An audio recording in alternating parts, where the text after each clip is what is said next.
nangyari sa mga karakter matapos ng episode siyam? Human version ba ito ni Queenie? Kinukumpirma ba ng deleted scene ang ikalawang season ng kamanghamanghang digital na sirko? Ngayon, hatid namin ang mga dagdag na nilalaman ng digital na sirko na kaunti lang ang nakakaalam. Matagal nang nalik sa amin ang ending ni Jax. Noon pa ibinunyag ni Gooseworks ang katapusan ng digital na sirko pero walang nakapansin. Naalala niyo ba yung flashback sa buhay tao ni Jax? Sa flashback na ito sa kanyang nakaraang buhay, nakita natin ang mga eksena kung saan tumataka si Jax mula sa kanyang bahay, nagmamaneho sa kalsada at sa isang punto ay natutulog sa kalye. Ang nakakagulat pa, may nahanap kaming nawawalang bahagi sa eksenang yon na siguradong hindi pa nakita ng marami sa inyo. Para maintindihan ito, kailangan nating silipin ang account ni Gooseworks dahil nag-post siya ng kakaibang video na may text na natutulog sa isang eskinita. Pagpalain niyo ako ng swerte.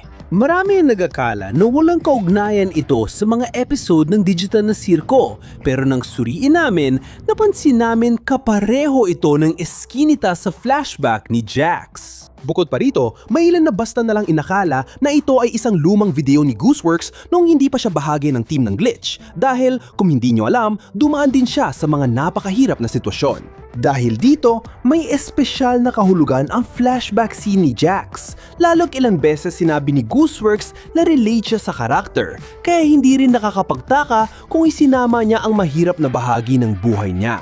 Pero, maaring ibig sabihin din ng post na ito ay paliin niyang ipinapahiwatig ang ending ng episode siyam bago pa ito lumabas. Ano sa tingin ninyo? Anong nangyari matapos ang episode siyam? Alam ko maraming nagtatanong kung anong sumunod pagkatapos ng ending ng digital na sirko. Tinanggap ba ng mga karakter ang sarili nila at naging masaya? Susunod, ipapakita ng mga eksena kung ano ang nangyari sa bawat karakter pagkatapos ng ending. Direktang ibinunyag ni Glitch ang mga eksenang ito. Una, makikita si Jax kasama si Pomni. Tulad ng alam natin, simula pa lang ay alam na natin na magiging magkaibigan talaga silang dalawa. Kahit na syempre, hindi masyadong gusto ni Jax ang ideyang iyon.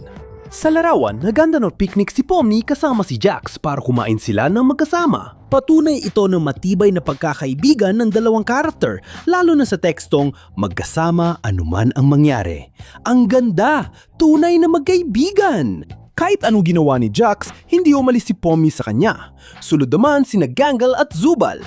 Maraming teorya sa relasyon ng dalawang karakter na ito, pero sa laramang ito, may ipinakitang interesanting detalye tungkol sa ugnayan nila.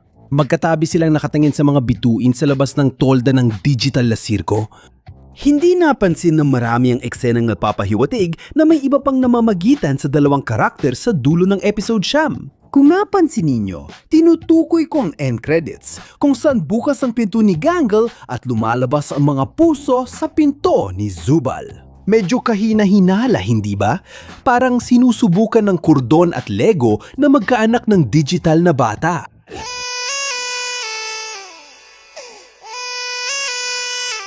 Naaalala niyo ba ang sinabi ni Zubal? Gusto ko na payagan mo kaming magtalik. Bukod sa relasyon ni Zubal at Gangle, ipinakita rin nila kung paano nauwi ang relasyon ni Pomni at Ragata pagkatapos ng ending. Sila, mula pa sa simula, ay mukhang magkaibigang matalik at sa simula ng episode, siyang mas naging malapit na sila sa isa't isa kaysa dati. Sa sumunod na larawan, mas naging espesyal ang relasyon nila habang magkasamang umiinom ng mainit na tsokolate sa cafeteria ng digital na sirko. May magandang sanggunian ito dahil ito rin ang madalas na aktibidad ni Kaufmo, Ribbit at Jax noong sila'y pinakamatalik na magkaibigan sa sirko. Ibig sabihin, umabot na sa ganung level ng pagkakaibigan sina Pomni at Ragata. Ang matamis pa, may text na nag-uusap sila ng inang oras na. Ipinapakita na matapos ang pagtatapos ng digital na sirko na natining magkaibigan sina Pomni at Ragata. Pero alam niyo ba ang mas nakakaintrigang detalye? Kung mapapansin ninyo ang bawat tasa, makikita natin na hawak ni Pomni ang tasang ginagamit ni Jax bilang pagpapakita ng pagmamalasakit sa kanya, habang hawak naman ni Ragata ang tasa ni Kaufmo. Hay mga kaibigan, tinamaan talaga sa pusong mamon. Ngayon, dumako na tayo sa huling karakter, si Kinger. Sa simula pa lang, halata na mahirap intindihin ang karakter niyang ito.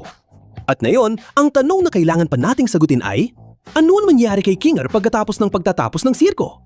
Siya lang ang tanging karakter na hindi nabigyan ng partikular na larawan na nagpapakita ng kanyang kapalaran. Kahit hindi opisyalo sumagot si Glitch sa tanong na ito, hulaan nyo, alam namin ang sagot. May ilang tagahanga ng palabas na nagsabing hindi malinaw ang naging kapalaran ni Kinger kumpara sa ibang mga karakter sa dulo ng episode.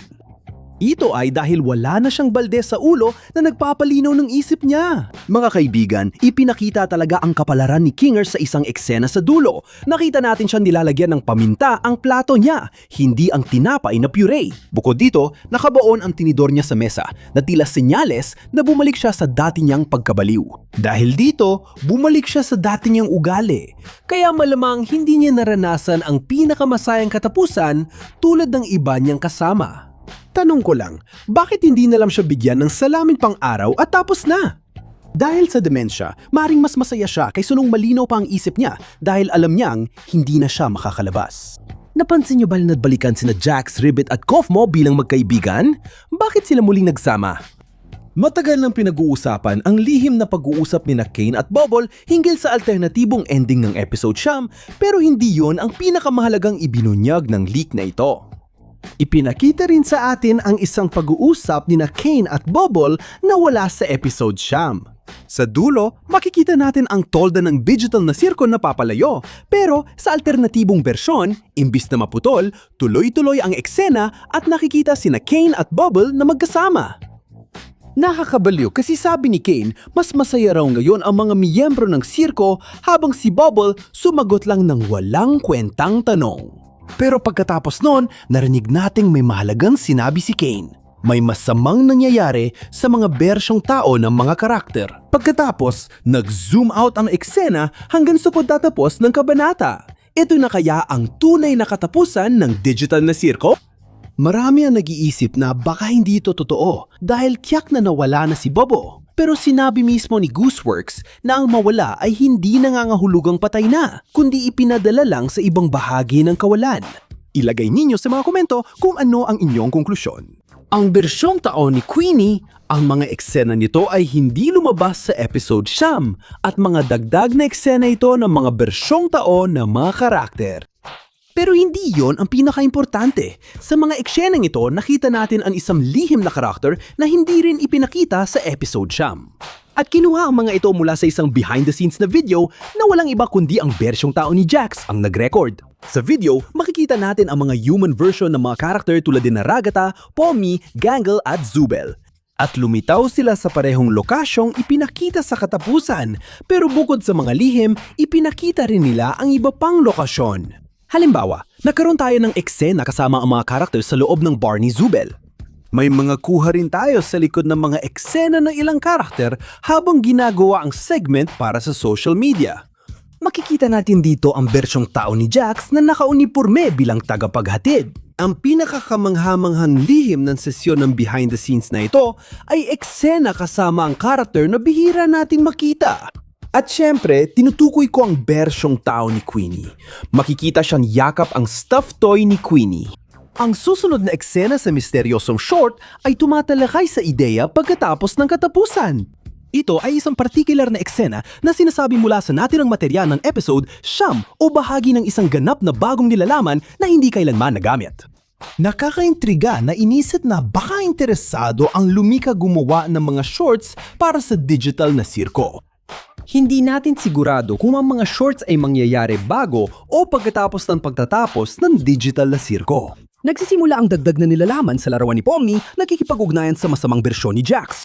At sa dami ng mga bagay na di umano'y leaks pero napatunayang peke, paano tayo makakasigurado kung ang larawang ito ay talaga bang mula sa isang nilalaman ng Ghostworks? O mga kaibigan, para linawin ito, ang sigurado tayo ay hindi talaga bahagi ng opisyal na nilalaman ang nilalaman na ito. Hindi ito kasama sa episode siyam dahil iba ang kuta ni Kinger sa larawan kumpara sa episode siyam pagkatapos ma-abstract si Jax.